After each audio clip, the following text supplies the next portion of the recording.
మనకి బొంగురు పోవడం అంటే యాక్చువల్ ఏంటంటే మనకి క్లారిటీ ఆఫ్ వాయిస్ అనేది రెడ్యూస్ అయ్యి కొద్దిగా రఫ్నెస్ అనేది ఇంప్రూవ్ అవుతుందండి. ఫ్రీగా రాదు వాయిస్. మనకి ఏంటంటే వోకల్ కార్డ్స్ అనేవి ఉంటాయి మన లారింగ్స్ లో. లారింగ్స్ అనేది వాయిస్ బాక్స్ అంటాం. వాయిస్ వచ్చే ఆ స్వరపీఠికలో మనకి రెండు వోకల్ కార్డ్స్ అనేవి ఉంటాయండి. అప్పుడు ఎప్పుడైతే వాటికి మనం ఎప్పుడైతే ఊపిరి తీసుకుంటామో, ఊపిరి వదులుతామో దాన్ని బట్టి మనకి వాయిస్ అనేది బయటికి జనరేట్ అవుతుంది. సౌండ్ అనేది ఎప్పుడైతే ఆ ప్యాసేజ్ కొద్దిగా ఇబ్బందిలో ఉందనుకోండి, అప్పుడు హోర్స్నెస్ అనేది ఉంటుందండి.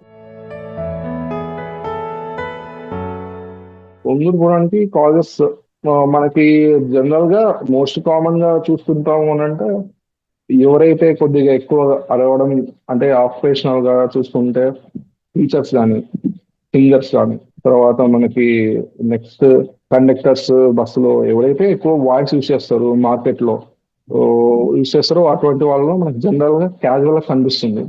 దాని తర్వాత మళ్ళీ ఇంకొక ఫ్యాక్టరీ కూడా ఇప్పుడు కూడా గ్యాస్ట్రైటిస్ వస్తుంది మరి.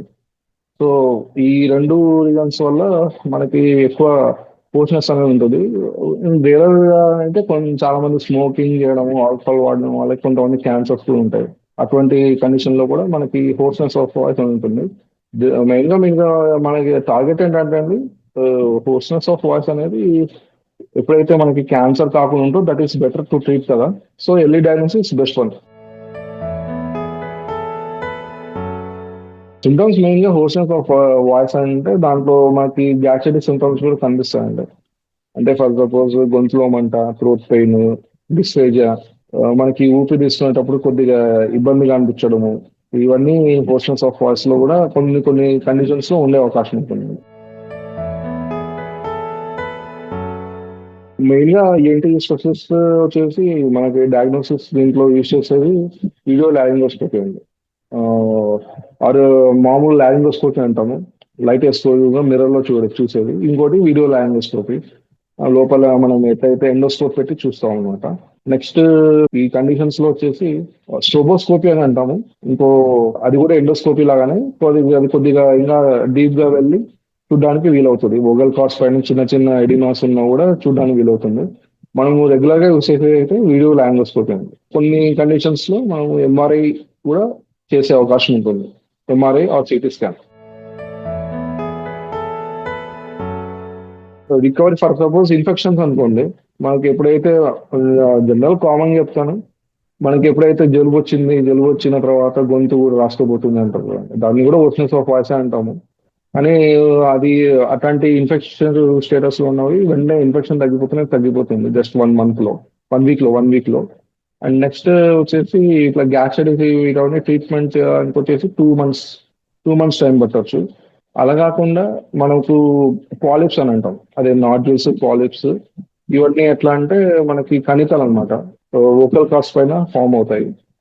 అవి వచ్చేసి ఎట్లా అంటే మనకి ఎప్పుడైతే సర్జరీ చేస్తాం అనుకోండి, సర్జరీ చేసిన ఒక 2 weeks వరకు మీ వాయిస్ టెస్ట్ కొద్దిగా తీసుకోవాలి. ఆ వాయిస్ టెస్ట్ తీసుకున్న తర్వాత మీకు వెంటనే నార్మల్ వాయిస్ వచ్చేస్తుంది. కొద్దిగా కొంతమందికి స్పీచ్ థెరపీ చేసుకోవాల్సి వస్తుంది. అది ఎట్లా పలకాలి అంటే కొద్దిగా ఎక్కువ వాయిస్ అబ్యూస్ చేసిన వాళ్ళకి ఇది ప్రాబ్లం వస్తుంది అనమాట. ఫ్యాటిగ్నెస్ అంటాం, ఫ్యాటిగ్ అనేసి వచ్చేసి ఉంటుంది వాళ్ళకి. It will take long time అండి, ఒక 3 months 6 months కూడా పట్టొచ్చు. అవసరమైతే స్పీచ్ థెరపీ తీసుకొని ఎలా మాట్లాడాలనే అవసరం కూడా ఉంటుంది.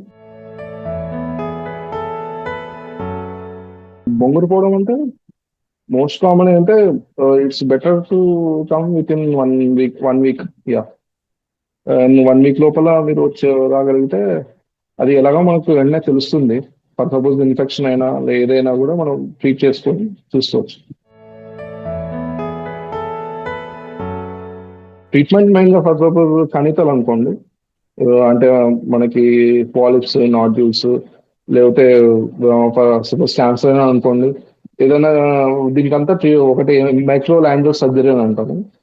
సర్జరీ చేస్తే సరిపోతుంది. ఈ మనం ఎండోస్కోప్ ద్వారా దాని లోపల ఉన్న కణితం తీసేస్తాము.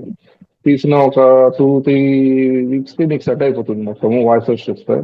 తర్వాత మీకు ఇట్లా ఫ్యాటిగ్నెస్ ఉన్న వాళ్ళకి జనరల్ గా వాయిస్ టెస్ట్ ఇస్తే ఒక 2-3 weeks కి సెట్ అయిపోతుంది. ఇన్ఫెక్షన్ ఉన్న వాళ్ళకి ట్రీట్ చేసిన 1 వీక్ లోపల జస్ట్ యాంటీబయాటిక్స్ తో ట్రీట్ చేసినా కూడా మనకి ఇన్ఫెక్షన్ స్టేటస్ తగ్గిన తర్వాత రికవరీ అవుతారు. ఇవి మనం రెగ్యులర్ గా మన మోడ్స్ వచ్చేసి ఇన్ఫెక్టివ్ అయితే యాంటీబయాటిక్స్ ఇస్తాము. కణితులకైతే సర్జరీ చేస్తాము. నెక్స్ట్ ఈ ఇదండి మా ట్రీట్మెంట్.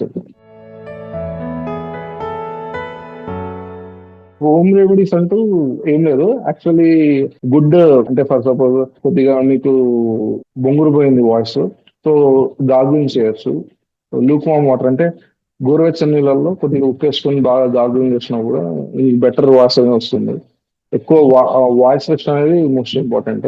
ఎక్కువ వాళ్ళు వాయిస్ వాడే వాళ్ళకి కొద్దిగా రెస్ట్ ఇవ్వాల్సిన అవసరం ఉంటుంది ఎవ్రీడే. ఇంకా దేర్ ఆక్యుపేషనల్ ప్రాబ్లం ఉన్నా కూడా they need to give some voice rest అనమాట. అదర్వైజ్ అది తగ్గదు, అలానే మళ్ళీ మళ్ళీ ఇదే సిచ్యుయేషన్ అనేది ఎదురయ్యే అవకాశం ఉంటుంది.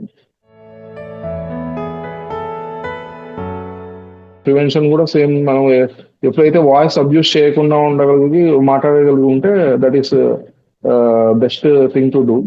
కానీ కొంత టీచర్స్ కి కుదరదు, కొంతమంది ఆక్యుపేషన్ కుదరదు, కాబట్టి దాని తగ్గట్టుగా మనము ఎప్పుడైనా కానీ కొద్దిగా voice rest after the work also voice rest ఇచ్చి ఇట్లా గార్గుల్స్ మంచిగా చేసి ఫుడ్ టేక్ కరెక్ట్ టైంలో తీసుకుంటే మనకి ఇవి రాకుండా ప్రివెంట్ చేయొచ్చు.